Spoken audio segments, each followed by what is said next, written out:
Have you ever noticed that the very second a learning moment feels heavy or like formal, kids just quietly disconnect? Oh, completely. It's immediate. Right.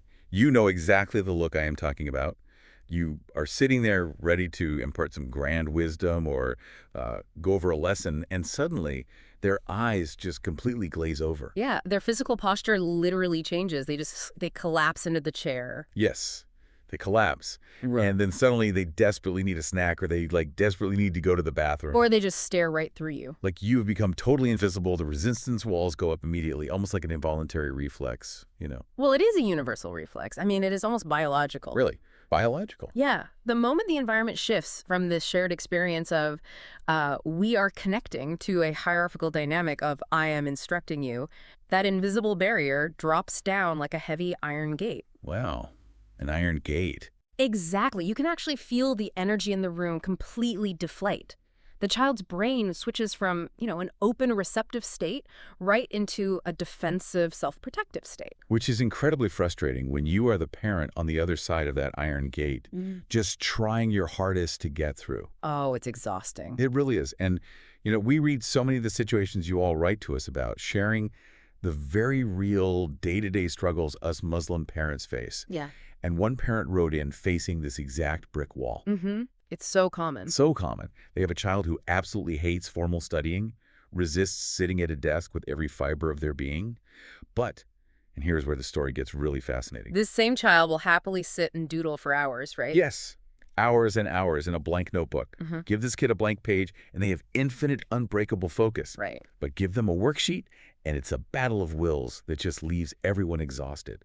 So today, we're unpacking a really beautiful solution to this. We are, and it starts with recognizing that focus itself is not actually the problem here. Right, because they can focus on the doodling. Exactly. This child does not have a broken attention span. The issue is the container that the learning is being poured into. The container. Okay, explain that a bit more. Well, when children are pulled away from an activity they genuinely enjoy, like drawing or building intricate block towers, and they are forced to sit at a desk for structured instruction, they often just shut down. Because that iron gate. Right. You are essentially sending a message to their brain that says, stop doing the thing that makes you feel competent and safe, and come do this thing that feels pressured, rigid, and fraught with the potential for failure. I mean, that makes sense. But as a parent, you feel this immense, heavy responsibility. The stakes feel incredibly high. They do, especially for us. Exactly. Especially when we talk about Islamic learning. We carry this deep anxiety. We have the Quran, we have the Sarah, beautiful manners, daily du'as that we desperately want our kids to internalize. So I have to push back a little here because my immediate fear is that if we do not sit them down at a desk and give them formal structure, aren't we just letting them repeat things like parrots without any real discipline? That is such a valid fear, honestly. We carry the weight of wanting to pass down our faith perfectly. We do. I remember trying to teach my own child a simple dua for leaving the house. I sat him down, looked him in the eye, and had him repeat it after me 5 times. Let me guess, he looked completely miserable. He looked so miserable. But I thought, don't we need that formal structure to ensure they are actually getting it, even if it is a struggle? Well, let's look at the actual results of that highly structured, pressurized method. Even if we surround them with the best education materials, just seeing familiar words or going through the motions of repetition does not translate to actual internalized knowledge. So it's an illusion of learning. Exactly. What happens in these high-pressure environments is that kids often just start repeating phrases automatically from their environment without truly understanding them. Without understanding them. Yeah, they become incredibly adept at reading adult facial expressions, figuring out the exact sequence of words the adult wants to hear, and then just repeating it to relieve the pressure in the room. Oh, wow. They learn the shape of the right answer just to escape the table? Yes. They aren't internalizing the meaning of the dua at all. They're just internalizing that if they make the right sounds, Mom will finally let them go outside. Which means the current delivery system is creating kids who automatically repeat phrases without understanding them. They are already acting like parrots in a structured environment. Yeah. So forcing more structured instruction is not going to fix the parrot problem. It is just going to create resentful parrots. Resentful parrots. Oh, that is painfully accurate. And it is the exact opposite of what we want for our children's relationship with learning, let alone their relationship with the deen. Exactly. The goal here isn't to abandon learning, and it certainly isn't to throw away discipline or our goals as Muslim parents. So what is the goal then? The goal is to fundamentally change the delivery system. Okay, change the delivery system. So if this formal desk setup is just triggering their mental defenses, how do we bypass that? How do we fix this for the parent who wrote in? We meet them exactly where they are already comfortable. We use a concept called invisible learning. Invisible learning. I like the sound of that. It's amazing. Let's take that specific child who hates studying but loves their blank notebook. Instead of yanking them away from their beloved doodles to sit at a formal desk, Which triggers the defenses. right, which triggers the defenses, you bring the learning to the notebook. You gently weave bite-sized lessons directly into the pages they're already interacting with. Oh, wow. It's kind of like planting seeds in the soil they are already happily digging in, rather than forcing them to build a brand new garden bed that they actively resent. I love that analogy. Yes. They're already playing in the dirt. Yeah. You just drop the seeds right there. That captures the location perfectly. But let's take that a step further to understand the cognitive mechanism. Think of the child's resistance to formal instruction as a computer's firewall. When you sit them down and say, "It's time to learn," the firewall identifies an unverified heavy file and immediately blocks it. Access denied. Exactly. But invisible learning is like a trusted background update because you are bundling the new information with an application they already opened and implicitly trust. Like their doodle book or their toys. Yes, their imaginative play. Because it's bundled with that, it slips right past the firewall entirely. That is brilliant. You are bypassing the mental block by using a trusted channel. You aren't saying, your doodling is a waste of time, put it away for real work.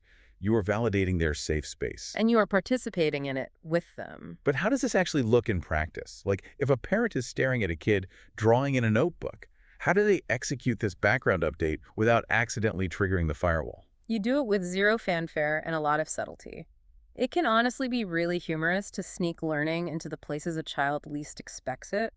Give me an example. So if they are drawing in that notebook, you just sit quietly next to them. You don't demand eye contact. Maybe you pick up a marker and draw a tiny funny character on the corner of their page asking a simple question. Oh, cute. Or maybe you write a tiny one-sentence prompt. You are placing a breadcrumb. Just a breadcrumb. And we can do this in so many other spaces beyond a doodle notebook. Think about the child who spends hours building elaborate Lego fortresses. Yeah. If you pause their play to lecture them about Islamic history, the iron gate drops. Immediately. But if you get down on the rug with them and casually say, "Whoa, this wall is huge. Did you know the Prophet and his companions had to dig a massive trench around their city to protect it?" Yes. And then you just keep building alongside them. Yes. You just dropped a seed into their soil. You delivered a background update about the Sirah. Exactly. And notice what you didn't do in that Lego scenario. What didn't I do? You didn't ask them to repeat the story back to you. You didn't ask them what year the battle took place. Oh, right. No pop quiz. The profound psychological shift here relies entirely on the absence of pressure. When a child is sitting at a desk with a textbook, the implicit message is, you must learn this, you will be tested on this, and your performance matters. Very high stakes. But when these bite-sized lessons live inside a pressure-free zone of play, there is absolutely zero expectation on the child. That zero expectation rule is where this gets revolutionary, especially for Islamic learning. It really is. Because so often, without meaning to, we make learning the deen feel like a heavy, formal chore. We want them to understand the breathtaking beauty of Islam, the mercy of Allah, the profound wisdom in the Quran. But we deliver it with the exact same tension and rigidity as a standardized math test. Which is counterproductive to our ultimate goal. We want them to deeply love their faith, not just endure it. Right. Not just endure it. Invisible learning provides the absolute perfect framework for teaching our deen because it separates the beauty of the message from the anxiety of being tested on it. So instead of Islamic learning feeling like an obligation that rudely interrupts their fun, you just weave concepts of the deen into those play zones. Exactly. Let's go back to the doodle notebook for a second. Yeah. Maybe your child is drawing a forest. You casually sketch a beautiful tree next to theirs, and you write a small note beside it. A good word is like a good tree firm roots, reaching branches. Oh, that's beautiful. And you leave it at that. You don't give a 20-minute lecture on the tafsir of that verse. You just leave it there in their pressure-free zone. Because you have completely removed the pressure, their guard is down. Their firewall is off. Exactly. And because of this zero expectation zone, the child is allowed to discover the meaning entirely on their own On terms. their own terms. They look at that little note or that concept you slipped into their world, and their brain processes it out of pure, unadulterated curiosity rather than obligation. Wow. This is how a genuine, personal connection to the material is formed. They own that piece of knowledge because they feel like they stumbled upon it themselves. It is deeply humorous when you view this from the parent's perspective. It is an incredible feeling when your child comes running up to you, practically vibrating with excitement, Oh, the best feeling. thinking they have just discovered this profound life lesson completely on their own. They might run up and say, "Did you know that saying something nice is like planting a tree?" Yes. And they're completely oblivious that you orchestrated the entire scenario. You were just standing there nodding along like, "Wow, what a brilliant observation you've made," while secretly celebrating your own tactical genius. It truly is the ultimate parenting win. But the magic of it is that to the child, the discovery is 100% genuine. Right. Even if you quietly laid out the breadcrumbs, they are the ones who chose to walk the path. They are the ones who connected the dots in their own minds. And when they connect the dots on their own terms, something beautiful happens. Soon, that child voluntarily pulls the knowledge out of the notebook or out of the Lego session and starts applying it to their daily life. Because it belongs to them now. Exactly. It isn't a heavy box of facts their parent forces them to carry. It is a treasure they unearthed in their own safe space. Mm-hmm. But wait, I have to ask the skeptic's question here. Okay, go ahead. If we are just sneaking in these tiny bite-sized thoughts, a sentence here, a drawing there, do they really retain it? Isn't it just fleeting entertainment? It's a fair question. How does this invisible, scattered learning actually build into the deep, comprehensive knowledge we want them to have? Well, that is the beauty of how the human brain acquires knowledge through curiosity versus compliance. Okay. When a child memorizes something to avoid a negative outcome, like being kept at a desk, the brain files it in short-term memory. Just to pass the test. Exactly. Ready to be discarded the moment the threat is gone. This is why kids forget everything they studied for a test the very next week. Right. But when a child encounters information in a state of relaxed play, the brain tags it as interesting and relevant. It gets integrated into their existing web of knowledge. So it sticks. It sticks. Over time, these tiny, consistent background updates compound. You aren't just giving them isolated facts. You are helping them build a cohesive worldview where their faith and their interests are seamlessly intertwined. Wow. So if we look at the immediate success of this invisible learning, bypassing the firewall, sneaking the lessons into the doodle book, watching them joyfully discover the breadcrumbs, what is exactly happening to that child in the long term? What are we building in them? What is happening is foundational to their identity. They aren't just memorizing facts anymore. They are building a lifelong love of learning that is driven entirely by their own internal engine. Their own internal engine. They are learning that discovering new things about the world and about their creator is joyful, that it feels safe, and that it naturally integrates with the things they already love to do. They begin to identify themselves as curious explorers. So they're learning how to learn and how to actually enjoy the process. Yes, and if we connect this to the bigger picture, this is the highest possible form of success for us Muslim parents. We don't just want kids who can recite facts for a Sunday school test, only to forget them the next day. Or worse, associate their deen with feelings of inadequacy and boredom. No, we definitely don't want that. We want curious, engaged children who naturally want to learn. We want them to grow in their faith and their worldly knowledge because they have a burning internal drive to do so, not because someone is standing over them with a stopwatch. It changes everything about our daily interactions, doesn't it? We spend so much energy trying to be the loud, authoritative voice commanding attention. Too much energy. When really the ultimate hack to bypass their resistance is just sparking their own curiosity in the spaces they already love.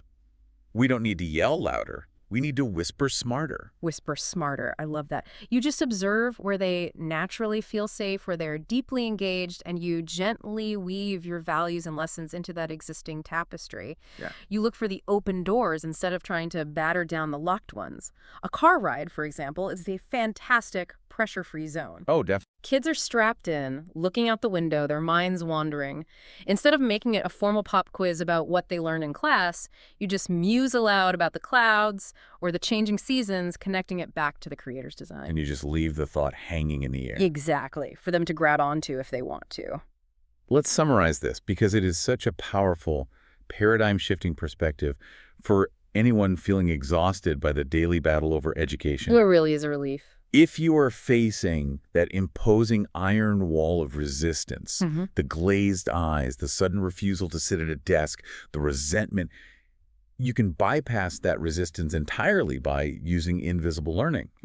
Instead of forcing structured instruction that merely triggers the firewall and leads to kids parroting back phrases without internalizing them, you deliver a background update. Drop the breadcrumbs. Yes, drop the breadcrumbs. You weave bite-sized lessons directly into their pressure-free zones of play. Whether it is a doodle notebook, a building activity, or a quiet car ride, you step into their world. And by removing the heavy expectation and the threat of failure, you allow them to discover the meaning on their own terms. That is how they form a genuine, lifelong, unbreakable connection to both the dean and to learning itself. It completely transforms the dynamic of your home. You move from a state of constant conflict to a state of quiet, joyful connection. You become a facilitator of their discovery rather than a warden of their education. You really do. It gives parents permission to breathe, to step back from the tension, and to actually enjoy the process of watching their children grow. It's beautiful. So I want to leave you with something to ponder today. As you look at your own children moving through your home, what is your child's version of the blank notebook? What is that one pressure-free activity they absolutely love, where they completely lose track of time, and where you could quietly weave in a bite-sized lesson today? Think about that safe space, and think about what tiny, beautiful seed you can drop there for them to discover. Visit SavvyOwlAds.com for free resources about raise, grow, and build in Dean.